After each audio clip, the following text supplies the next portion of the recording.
अखिलेश यादव की पार्टी के नेता ने फिर बनाया पेपर लीक करने का प्लान। कौन है वो नेता? डीजीपी खुद पहुंचे थे सेंटर पर। पुलिस कर्मियों को इजाजत दी थी कि कोई भी पेपर लीक करे या फुल प्रूफ परीक्षा में कोई भी वादा डाले तो उसे तुरंत कार्रवाई की जाए। यूपी पुलिस की अब तक की 2 दिन की परीक्षा में 4 को गिरफ्तार किया जा चुका है। व्हाट्सएप ऐप पर क्यूआर कोड भेजकर कर रहे थे सारा खेल। लाखों पुलिसकर्मियों, सैकड़ों सुरक्षाकर्मी और ड्रोन को चकमा देकर ऐसा प्लान बनाया गया था कि सपा नेता के इस खेल का खुलासा होते ही पूरे महकमे में हड़कंप मच गई।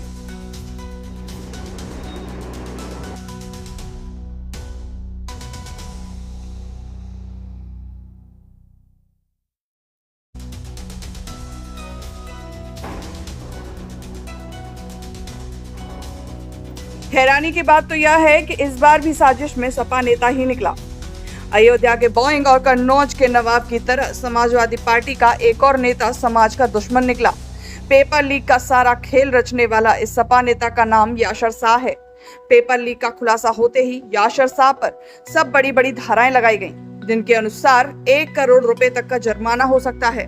घर पर बुलडोजर भी चल सकता है। एफआईआर और गिरफ्तारी तो छोटी बात है। सपा नेता पर ऐसा आरोप है कि यूपी पुलिस की परीक्षा शुरू होने से कुछ घंटे पहले ही वह व्हाट्सएप पर ग्रुप बनवाता, क्यूआर कोड भेजकर उन पर पेमेंट करवाता, अपने लोगों के जरिए वो पेमेंट करवाता ताकि लाखों करोड़ों की कमाई की जा सके और योगी सरकार को बदनाम किया जा सके। सीधे तौर पर कहें तो याशर शाह का प्लान युवाओं के साथ खिलवाड़ कर करोड़ों की कमाई करने का था। याशर शाह के बारे में बता दें, यह कोई छोटा मोटा नेता नहीं, खुद सांसद और मंत्री रहा है। याशर शाह की सियासी पारी की बात करें तो 2005 में बहराइच के जिला परिषद से चुनाव की सियासी पारी शुरू की थी और 2012 और 17 में याशर शाह बहराइच के मटेरा सीट से विधायक भी रहा। अखिलेश यादव की सरकार में बिजली, कोयला और परिवहन राज्य मंत्री की कुर्सी भी संभाली। मोटे तौर पर जाने तो याशर शाह सपा के साथ बड़ा पुराना नाता है, लेकिन ये हरकत छोटी सी क्यों की?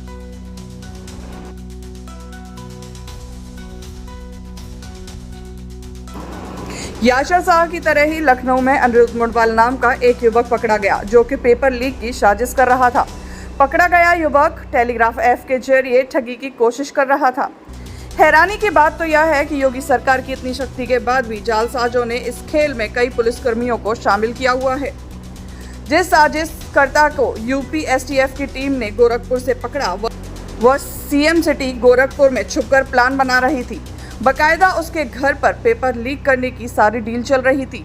डील थी कि जो पैसा देगा उसे पास करवा दिया जाएगा, जो पैसा देगा उसकी नौकरी पक्की करवा दी जाएगी, और भी न जाने कितने झूठे वादे किए जा रहे थे। लेकिन समय रहते यूपी एसटीएफ की टीम ने दोनों को पकड़ लिया। इस सारी सख्ती का यह नतीजा निकला कि पहले ही दिन करीब 32% अभ्यर्थियों ने पेपर ही नहीं दिया। शायद ये वही थे जिन्हें अपनी पढ़ाई से ज्यादा पैसे देकर नौकरी पाने का यकीन था। पहले ही दिन करीब 9,70,000 अभ्यर्थियों ने परीक्षा में शामिल होना था। कल 8,19,600 अभ्यर्थियों ने पहले दिन ही परीक्षा का एडमिट कार्ड डाउनलोड किया था, लेकिन 6,48,435 अभ्यर्थियों ने परीक्षा दी। इस हिसाब से कुल 32.45% अभ्यर्थियों ने परीक्षा छोड़ दी। अब इस सब को अखिलेश यादव तो साजिश बता रहे हैं, लेकिन कानूनी जानकारों के मुताबिक ये अभ्यर्थी वे थे जो अभ्यर्थियों के भेष में जालसाजी के लिए निकले थे। बात अगर अखिलेश यादव की करें तो अखिलेश यादव कहते हैं कि योगी राज से अब जनता का विश्वास उठ चुका है।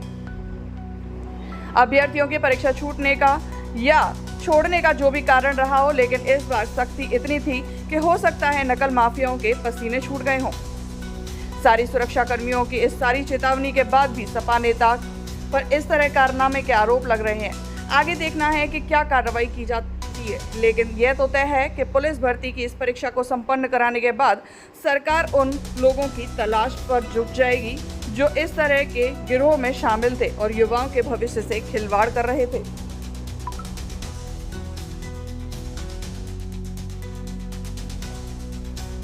वीडियो से जुड़ी राय आप हमें कमेंट बॉक्स में जरूर साझा करें। चैनल को सब्सक्राइब कर नोटिफिकेशन ऑन करें। मिलते हैं नई अपडेट के साथ हिंदी न्यूज़ 24 पर।